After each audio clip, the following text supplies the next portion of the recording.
오늘은 부활절입니다. 만약 부활절에 이런 에피소드가 있었습니다. 어린아이에게 예수님이 부활하셨을 때 제일 먼저 뭐라고 말씀을 하셨을까? 어린아이에게 물었더니 어린아이들이 뭐라고 대답을 했을까요?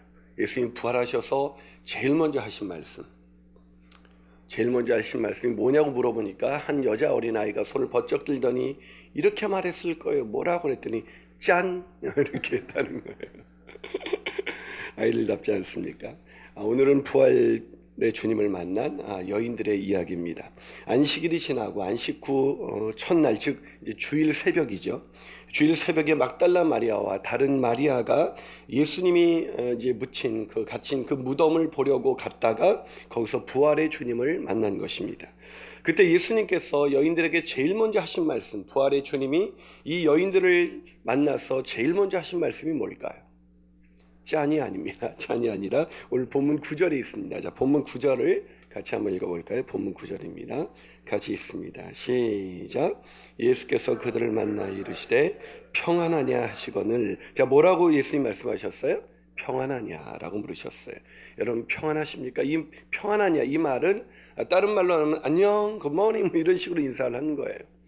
안녕이라고 인사를 했어요. 자, 왜 예수님께서 이렇게 말씀하셨을까? 여자들이 궁금한 게 얼마나 많았겠어요. 예수님 어떻게 된 거예요? 이렇게 얼마나 궁금해했겠습니까? 내가 이렇게 해서 부활했다 이런 얘기를 하실 것 같은데 예수님이 제일 먼저 물으신 것이 뭐냐면 너희가 평안하냐.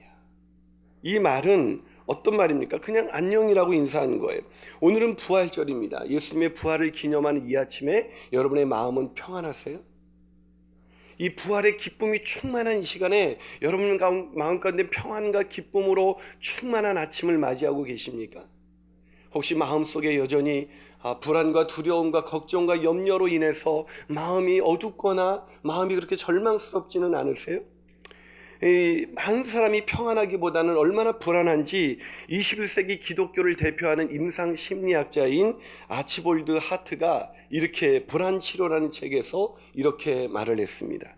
불안은 이제 우리의 시대의 첫째가는 정서적인 문제이다.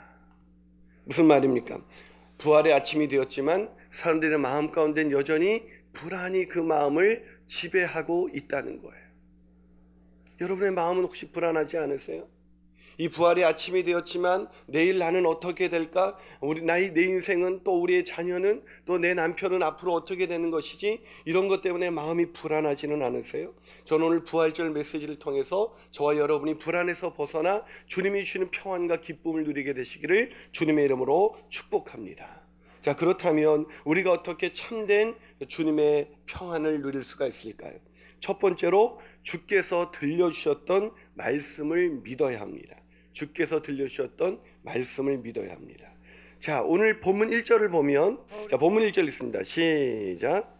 안식일이 다 지나고 안식 후 첫날이 되려는 새벽에 막달라 마리아와 다른 마리아가 무덤을 보려고 갔더니.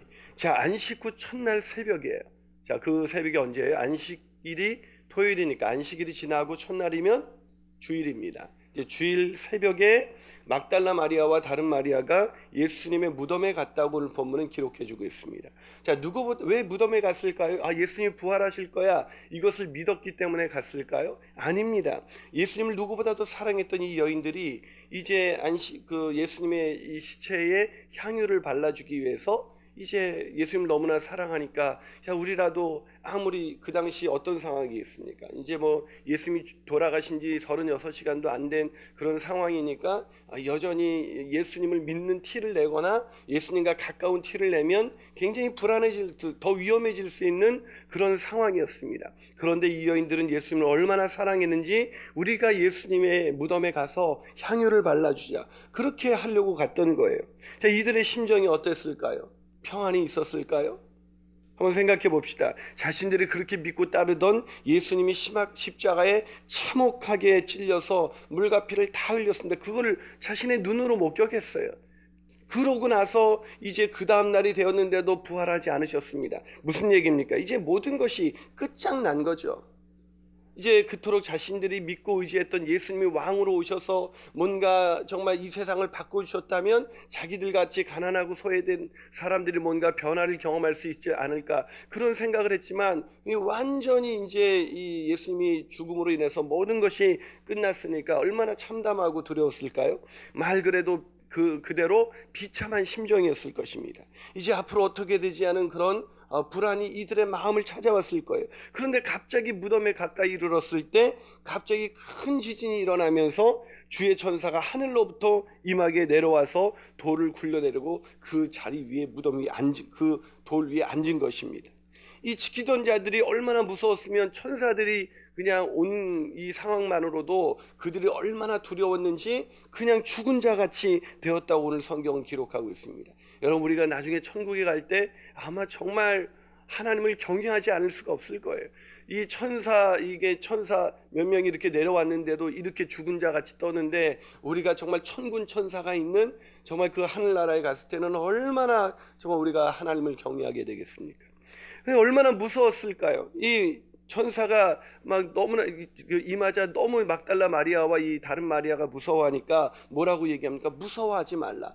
이 무서워하지 말라는 이야기를 했다는 것은 너무나 무섭고 너무나 두려워했다는 것이죠. 그런데 이어서 더 놀라운 소식을 전합니다. 그 소식이 뭐냐면 본문 6절입니다. 자, 6절 앞부분을 한번 읽어볼까요? 자, 6절 앞부분 한번 읽습니다. 시작. 그가 여기 계시지 않고 그가 말씀하신 대로 살아나셨느니라. 뭐라고요? 그가 살아나셨다는 것입니다. 그가 누구예요? 예수님입니다. 예수님 살아나셨습니다. 믿으십니까? 그렇다면 그분이 지금 우리 가운데 계신다는 거예요. 그분이 살아나셨다는 것은 그냥 2000년 전에 살아나셨다는 얘기가 아니라 그분이 살아나셔서 오늘도 우리와 동행하시고 내 고난의 현장 가운데 함께하고 계신다는 것입니다. 믿으시기를 축원합니다. 그분이 살아나셨습니다. 이런 놀라운 소식이 전해졌습니다. 예수님이 부활하셨다는 소식이 전해졌어요. 여러분, 이게 믿겨집니까? 우리 같으면 믿을 수가 있을까요? 예수님이 십자가에 참혹하게 찔리시고 사흘이 지났습니다. 그 사흘이 지났으니까 이미 이제 시신이 썩을 대로 썩어서 이제 냄새가 막 나기 시작하고 이제 뭐 그걸 부패하기 시작한 그 상황 속에서 예수님이 살아나실 것 같으면 십자가에 돌아가시자마자 갑자기 막 천지가 진동하면서 그때 다시 그냥 예수님이 딱 부활하신 몸으로 살아나시면 와, 정말 살아나시는구나 해서 막 예수님을 십자가에 못 박힌 무리들을 막 다 진멸하시고 막 이러면 와, 우리가 믿겠지만 이제 죽으신 지 사흘이 돼서 이제 뭐 시신에서 냄새가 나는데 뭐 이게 부활하실 거다. 이 믿을 수가 없는 것입니다, 사실은. 이 믿을 수 없는 그 시간에 예수님이 부활하셨다. 지금 부활하신 예수님을 만난 것도 아닙니다. 그런데 뭐 어떻게 믿을 수가 있겠어요? 그러자 천사들이 뭐라고 말합니까? 본문 6절을 한번 볼까요? 본문 6절입니다. 자, 본문 6절 한번 같이 읽습니다. 시작. 와서 그가 누우셨던 것을 보라. 그게 아니고 본문 뒤에요. 자, 한번 읽어볼까요? 시작. 와서 그가 누우셨던 것을 보라. 뭐라고요? 예수님이 누우셨던 빈 무덤을 보라는 것입니다. 너희들이 믿지 못하는데 누우셨던 빈 무덤을 보라는 것입니다. 여러분, 그렇습니다. 예수님의 무덤은 빈 무덤입니다. 믿으십니까? 그 빈 무덤이 무엇을 상징하십니까? 지금 그분이 살아계셔서 우리의 삶의 현장에서 우리와 동행하신다는 거예요. 그러면 어떤 분은 이렇게 말할지 몰라요. 목사님, 저도 빈 무덤을 보면 믿겠습니다. 저도 빈 무덤을 본 적이 있어야죠. 여러분, 우리가 진짜 예수님의 부활을 믿을까요?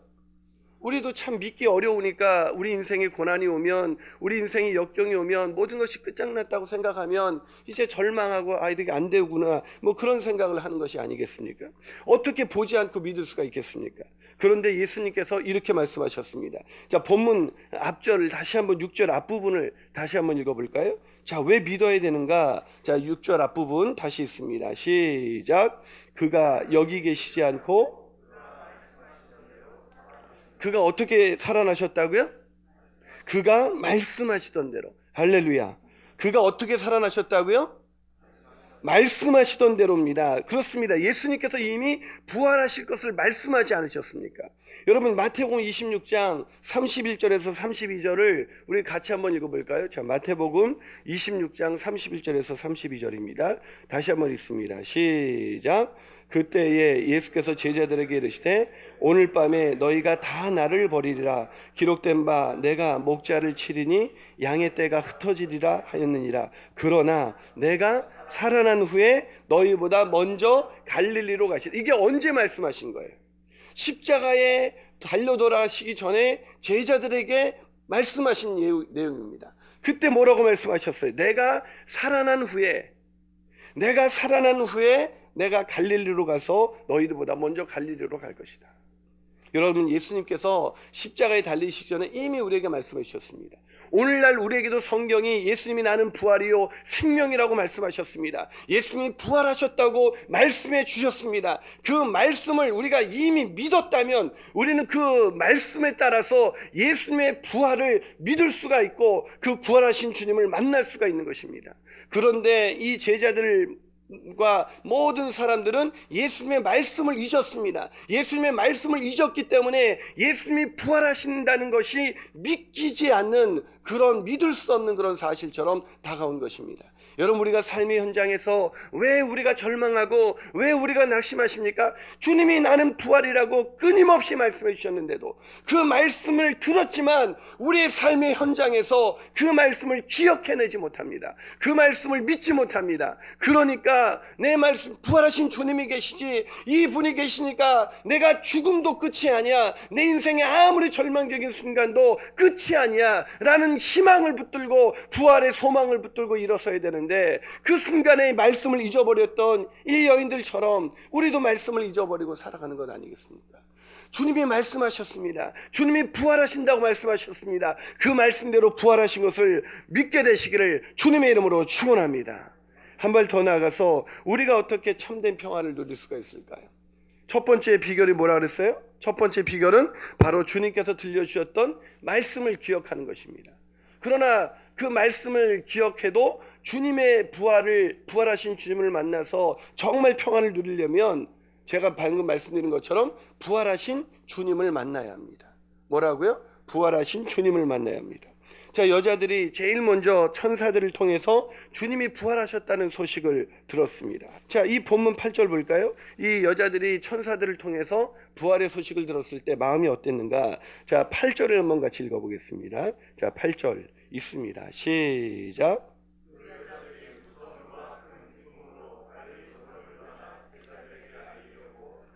자, 그 여자들의 마음이 어땠다고요? 무서움과 큰 기쁨으로. 자, 여자들이 이 마음속에는 무서움과 큰 기쁨이 공존했다는 것입니다. 여러분, 이해가 안 되지 않습니까? 이 여자들이 부활의 소식을 듣고 기뻐했다, 막 신이 났다. 와, 이제 우리가 이겼구나, 우리가 승리했구나, 이제 너희들 다 죽었어, 뭐 이제 이러면서 막 인생을 살아갈 것 같은데 여자들이 왜 여전히 무서워했을까요?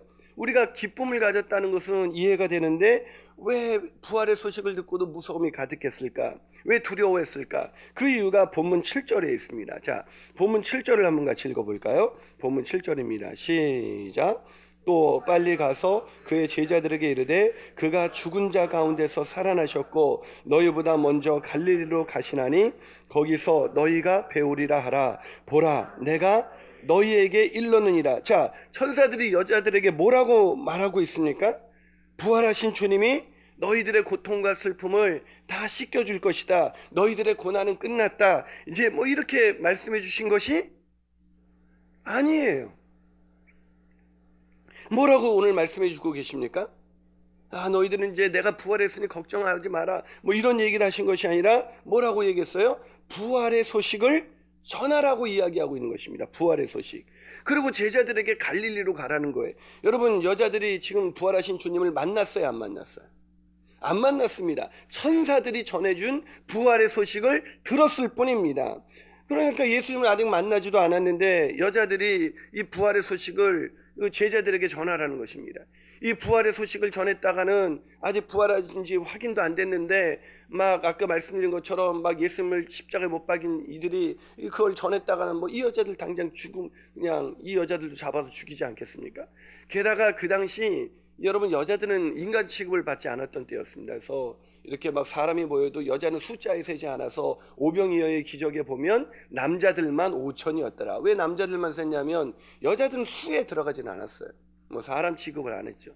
그러니까 여자들이 한 증언은 증언으로 채택될 수가 없습니다. 근데 이 여자들이 가서 아무리 예수님 부활하셨습니다 그래도 이 여자들의 증언은 이 효력이 있을 수가 없는 거예요. 그 제자들이 뭐라고 생각했어요? 제자들도 남자니까 너희들이 지금 헛소리 하는구나. 여자들이 뭐 감정에 이끌려서 너네들이 환영을 본 거 아니냐. 예수님이 진짜 부활할 리가 없다. 벌써 사흘이 지났다. 뭐 이런 얘기 하지 않겠어요? 그런데 그거를 전하라고 하니까 이 얼마나 마음에 두려움이 있었겠습니까? 그래서 막 두려움 속에 이 기쁨도 있지만 두려움 속에 막 달려가고는 있는데 어떡하지? 정말로 믿을까? 제자들이 우리의 소식을 믿을까? 막 이러면서 달려가고 있는데 믿을 수밖에 없는 일이 일어났습니다. 그 믿을 수 없는 일이 뭡니까? 여자들이 무덤에서 달려가다가 누구를 만난 거예요? 예수 그리스도를 만난 것입니다. 할렐루야. 예수 그리스도를 만나서 얼마나 놀라운지 예수님이 만나가지고 막 그렇게 달려가는데 예수님이 뭐라고 한 말씀 하셨습니까? 예수님이 너희가 평안하냐. 이 말씀을 왜 하셨을까요? 이 여자들의 마음에 지금 평안합니까? 두려움이 있습니다. 부활의 소식을 들었지만 두려움이 있습니다. 우리도 예수님이 부활하신다는 걸 알고 있지만 두려움이 있습니다. 예수님이 부활하신다는 걸 알지만 불안합니다. 예수님이 부활하신다는 걸 알지만 여전히 마음속에는 우리 마음속에 큰 두려움이 몰려오고 있어요. 그럴 때 예수님 오늘도 부활하신 예수님께서 우리에게 이렇게 말씀해 주시기를 원합니다. 평안하냐. 이 평안하냐는 말씀은 이 말씀의 어조가 느껴지십니까? 이 말씀은 그냥 안녕 이렇게 얘기한 게 아니에요. 니네 정말 평안하니? 이 말을 바꿔볼 거예요. 니네 왜 불안하니? 니네 왜 염려하니? 니네 왜 걱정하니? 내가 분명히 십자가에 달려 십자가에 죽기 전에 내가 분명히 십자가에 죽기 전에 너희들한테 말하지 않았냐? 내가 부활할 거라고, 내가 다시 살아날 거라고 말하지 않았냐고. 그런데 너희들을 왜 평안하지 않니? 왜 불안하냐고 지금 예수님이 말씀하고 있는 것입니다. 이 말은 왜 놀라느냐? 내가 부활하는 것은 놀랄 일이 아니다라고 지금 말하고 있는 거예요. 여러분 이 말이 놀랄 일이 아니겠습니까? 어떻게 안 놀랄 수가 있겠습니까? 이 부활이 정말 놀랄 일인데 왜 그렇게 놀라면서 평안하지 못하냐 이렇게 말씀하신 것일까요? 이 두 가지 이유가 있습니다. 첫 번째는 이 놀라지 말라고 말씀하신 이유는 첫 번째는 이미 말씀해 주셨기 때문에 놀랄 일이 아니라, 그러나 이렇게 질문한 더 큰 이유가 있습니다. 그건 뭐냐면 예수님은 하나님이시기 때문입니다. 내가 너희와 이 십자가에서 부활하신 예수님이 누구라고요? 누군지 모르겠어요. 누구라고요? 하나님인 것을 정말로 믿으십니까? 예수님이 하나님이신 것을 믿으십니까? 그러면 그 하나님께서 부활하신다는 것, 그게 어떻게 믿을 수 없는 일이겠습니까? 그게 어떻게 놀랄 일이겠습니까? 그분이 하나님이시라면 죽음을 이기시고 부활하신다는 것은 너무나 당연한 일이 아니겠습니까? 여러분, 히브리서 1장 8절에서 히브리서 기자는 이렇게 말합니다. 아들에 관하여는 하나님이요. 아들 예수가 누구시라고요? 아들에 관하여는 하나님이요. 아들이 하나님이시라는 것입니다. 여러분 믿으십니까? 그렇다면 예수님이 부활하신다는 것은 이상한 일이 아닌 것입니다. 그분은 천지를 지으신 하나님이십니다. 그분은 만물을 지으신 하나님이십니다. 그분이 우리의 주님이십니다. 그가 부활하신 것, 그것은 놀랄 일이 아닙니다. 그러기 오늘 부활하신 주님, 그분이 오늘도 예배 가운데 임재하신다는 것 놀랄 일이 아닙니다. 부활하신 주님을 오늘 이 시간 만나게 되시기를 주님의 이름으로 축원합니다. 그분을 만나고 마음의 평안을 누리게 되시기를 주님의 이름으로 축원합니다. 마지막으로 우리가 어떻게 고난 속에서도 참된 평안을 누릴 수가 있을까요? 그 세 번째 비결은 고난 속에서도 인내해야 합니다. 고난 속에서도 인내해야 합니다. 여러분, 천사들로부터 이 부활의 소식을 들은 이 여자들, 아니 부활의 주님을 만난 이 여인들의 모습이 궁금하지 않습니까? 이제 부활의 주님 소식도 들었고 부활의 주님도 만났습니다. 자, 이 여인들의 마음이 이 여인들의 모습이 어떨까요? 자, 9절을 다시 한번 읽어볼까요? 자, 9절 같이 읽습니다. 시작. 그들을 만나 이르시되 평안하냐 하시거늘 여자들이 나아가 그 발을 붙잡고 경배하니. 자, 뭘 했다고요? 발을 붙잡고 예수님께 나가서 그 발을 붙들고 뭐 했다고요? 경배했다. 그 십자가에 못 박혔던 그 발이 다시 부활의 몸으로 살아나신 그 발을 붙들고 경배를 했습니다. 이게 첫 번째 부활절 예배예요. 첫 번째 부활절 예배. 오늘도 우리 시간 다 엎드리기를 바랍니다. 여러분 얼마나 감격스러웠을까요? 한번 그 장면을 상상해 보세요. 얼마나 두려웠을까요? 정말 두렵고 무서운 마음으로 오다가 드디어 부활의 소식이 사실일까? 무서움과 큰 기쁨이 공존하면서 왔는데 부활의 주님이 나타나셨어요.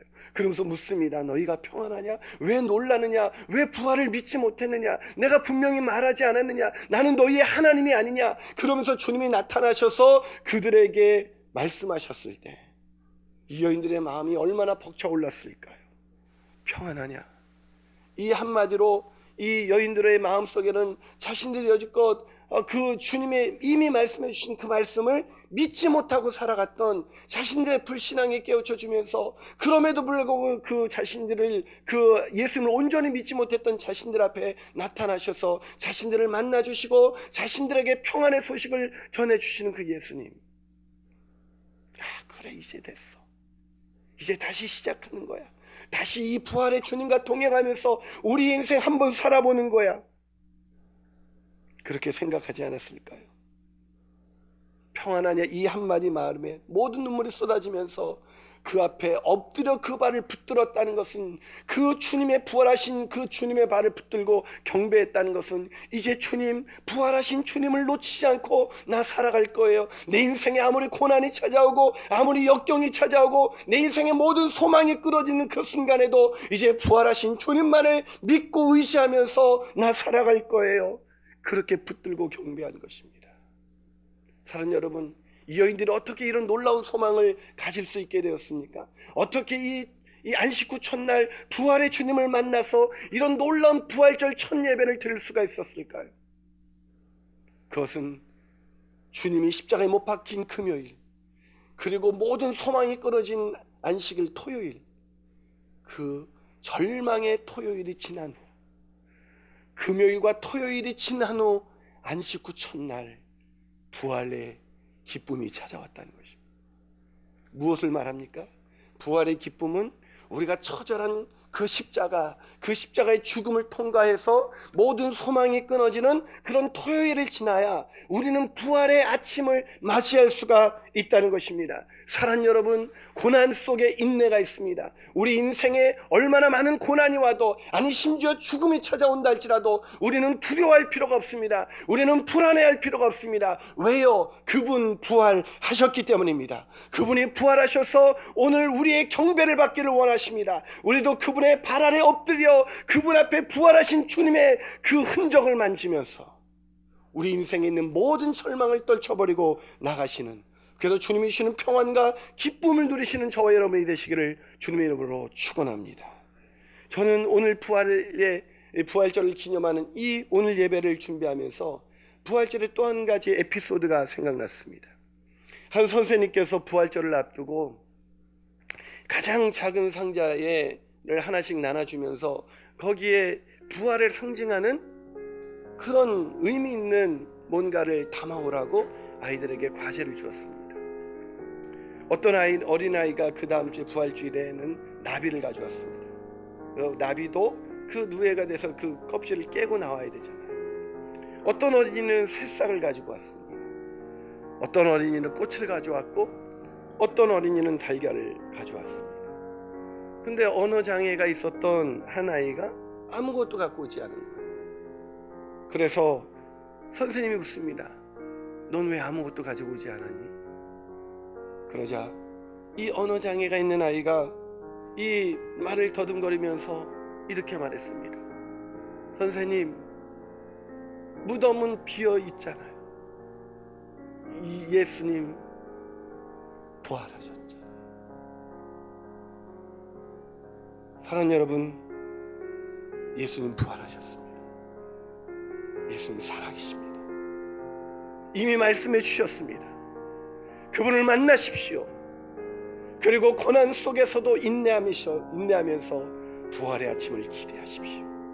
마침내 부활절날 우리도 감격스럽게 오늘 예배하듯이 우리는 주님을 만나고 매 순간 부활의 기쁨을 누리며 부활의 평안을 누리며 살아갈 수가 있을 것입니다. 기도하시겠습니다.